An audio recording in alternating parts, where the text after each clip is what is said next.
Hi, and welcome to another edition of Tour Virginia Homes Staging to Sell. I'm Jonathan with JSquared Interior Staging and Design. Today we are at a beautiful home in Short Pump Village in the west end of Richmond, Virginia.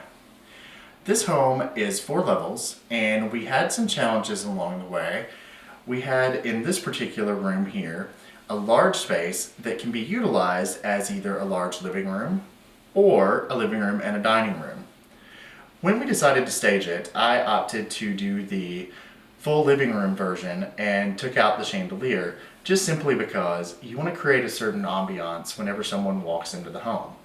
This is one of the first rooms they're going to see, and I wanted to create a feeling of luxury so the future homeowner knows that this is really a great space where they can sit and relax. They can have a large screen television on either end of the room, and pretty much they can create their own space and use every corner however they want. So with any space, you want to maximize what the room can actually do for you.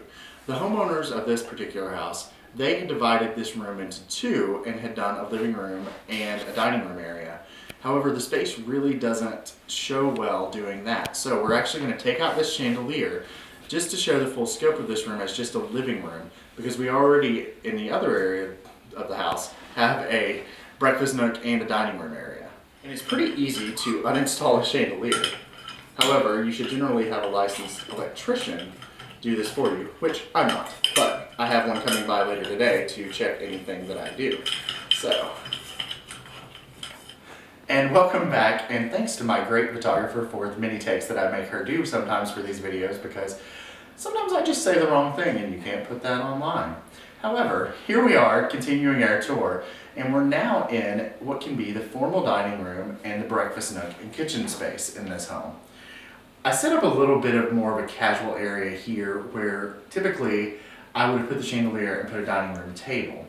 This particular floor plan is available in 2 different options, and this option is a little bit more of a challenge to work with staging, because if I'd done a formal dining room, then I would have had a breakfast nook directly beside it, and that would have just been a little strange and a little awkward, because you would have had 2 tables and it would have looked like you were hosting Thanksgiving year round and you had the adult table and the kids table. The kitchen, however, is great with the granite countertops, and it's got a lot of large size to it. As I mentioned before, there's a second floor plan that's available in this particular model, which actually the kitchen area would come all the way across here and you have an entire different cooking area. So the next portion of the home you're going to see is the kitchen area. Staging a kitchen can sometimes be a little bit of a challenge depending upon the layout.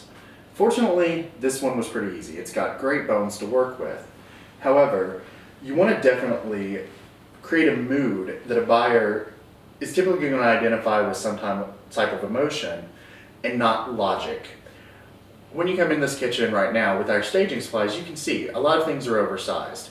You're not really going to use that many apples or lemons, and even the salt and pepper shakers are a little large for this kitchen, but it gives the future homeowner the idea of what they can prepare and what meal they can create in this room.